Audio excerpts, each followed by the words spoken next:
غزل شماره 2 مولانا.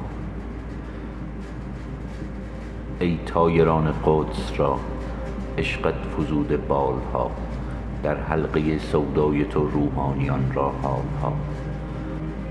در لا احب الآفلین پاکیزه صورتها یقین، در دیده های غیب بین هر دم ز تو تمثالها. افلاک از تو سرنگون، خاک از تو چون دریای خون، ماهت نخوانم ای فزون از ماهها و سالها. کوه از غمت بشکافته وان غم به دل در تافته، یک قطره خونی یافته از فضلت این افضالها.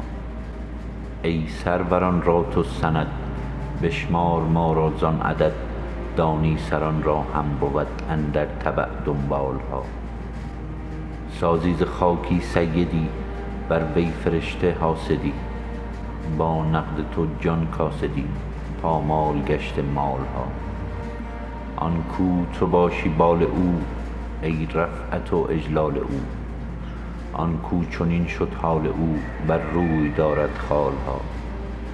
گیرم که خارم خار بد، خار از پی گل می زهد، صراف زر هم می نهد جو بر سر مثقالها.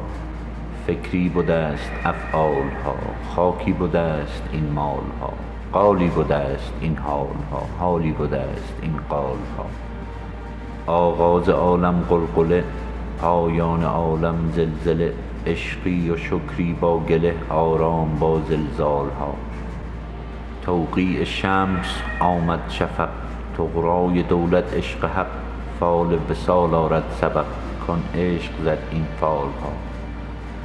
از رحمت للعالمین اقبال درویشان ببین، چون مه منور خرقه ها، چون گل معطر شالها.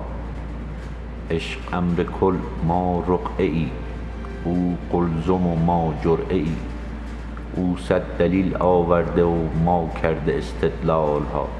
از عشق گردون مؤتلف، بی عشق اختر منخسف، از عشق گشته دال الف، بی عشق الف چون دالها. آب حیات آمد سخن کاید ز علم من لدن، جان را ازو خالی مکن تا بردهد اعمالها.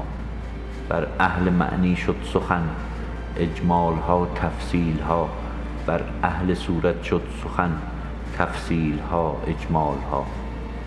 گر شعرها گفتند پر، پر به بود دریا ز در، کز ذوق شعر آخر شتر خوش می کشد ترحالها.